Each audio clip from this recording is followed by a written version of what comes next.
ফের বর্ধমান স্টেশন থেকে কচ্ছপ উদ্ধার করল রেল পুলিশ। বুধবার সকালে ডাউন চম্পট এক্সপ্রেস থেকে উদ্ধার করা হলো 98টি কচ্ছপ। ট্রেনের জেনারেল কম্পার্টমেন্ট থেকে মিষ্টি জলের এই কচ্ছপগুলি উদ্ধার করা হয়। 3টি পিট ব্যাগে করে পাচার করা হচ্ছিল কচ্ছপগুলি। ট্রেনটি বর্ধমান স্টেশনে 5 নম্বর প্ল্যাটফর্মে এলে তল্লাশি চালায় রেল সুরক্ষা বাহিনী। তখনই সেগুলি উদ্ধার করা হয়, তবে কাউকে গ্রেপ্তার করা সম্ভব হয়নি। কচ্ছপগুলি বন দপ্তরের হাতে তুলে দেওয়া হয়েছে। করে আর কি সিজ করে 98টা কচ্ছপ আছে, সব মানে যেটা আসে আর কি বিক্রি হয় বাজারে, সেই সফট সেল টার্টল যেটা আছে 98টা আছে। চম্বল এক্সপ্রেসে আসছিল, কোথার থেকে চেপেছে বা কি চেপেছে কাউকে পাওয়া যায়নি, ওই জন্য আমরা খুব একটা বুঝতেও পারছি না যে কোথার থেকে কে নিয়ে এসছিল বা নিয়ে আসছে আর কি। তো 5 নম্বর প্ল্যাটফর্মে ওটাকে সিজ করা হয় এবং এখন আমাদের কাছে আছে আর কি, এটা আমরা অবজারভেশনে রেখেছি।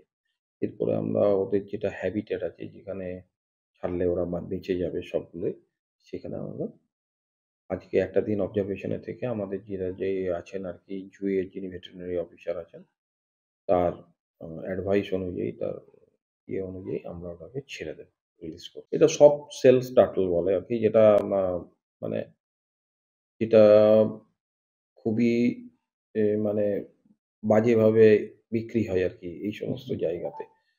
মানুষজন এখনো সেভাবে জাগরুক হচ্ছে না, কেন এটাই বোঝা যাচ্ছে না যে এটা যে একদম বিলুপ্ত প্রায়। বর্ধমান রেলওয়ে স্টেশনে ডাউন চম্বল এক্সপ্রেস থেকে বুধবার সকালে আরপিএফ 98টি জীবিত কচ্ছপ উদ্ধার করেছে। কচ্ছপগুলিকে পাচারের উদ্দেশ্যে 3টি পিট ব্যাগ ও একটি নাইলনের ব্যাগে ভরে ট্রেনের সিটের নিচে নিয়ে যাওয়া হচ্ছিল। এদিন সকালে আরপিএফ এর কর্তব্যরত অফিসাররা ট্রেনের জেনারেল বগিতে চেকিং করার সময় ওই ব্যাগগুলি দেখতে পায়। যদিও ব্যাগগুলির কোনো দাবিদার পাওয়া যায়নি বলেই আরপিএফ সূত্রে জানা গিয়েছে। যেহেতু কচ্ছপগুলি জীবিত অবস্থায় ছিল, তাই বন্য প্রাণ সংরক্ষণ আইন মেনে বর্ধমান বন দপ্তরের রেঞ্জ অফিসারকে বিষয়টি জানায় রেল পুলিশ। এরপর বন দপ্তর থেকে অফিসাররা পৌঁছে কচ্ছপগুলিকে রমনা বাগান ফরেস্টে নিয়ে আসে।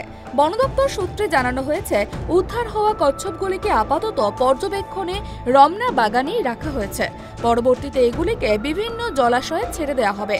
এর আগেও বর্ধমানে প্রচুর সংখ্যক কচ্ছপ উদ্ধার হয়েছে। এই কচ্ছপ এ রাজ্যে হয়ে এশিয়ার বিভিন্ন দেশে পাচার হয়।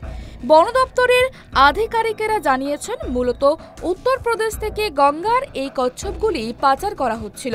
এর আগে সড়ক পথেও বেশ কয়েকবার কচ্ছপ উদ্ধার করা হয়েছিল। ধরা পড়া এড়াতেই ভোরের ট্রেনগুলিকে বেছে নেয় কচ্ছপ পাচারকারীরা। এর আগেও বর্ধমান স্টেশনে ঢোকার মুখে রেল লাইনের ধার থেকে প্রচুর কচ্ছপ ভর্তি ব্যাগ পাওয়া গিয়েছিল। পূর্ব বর্ধমান থেকে কল্যাণ দত্তের রিপোর্ট, ট্রাইব টিভি।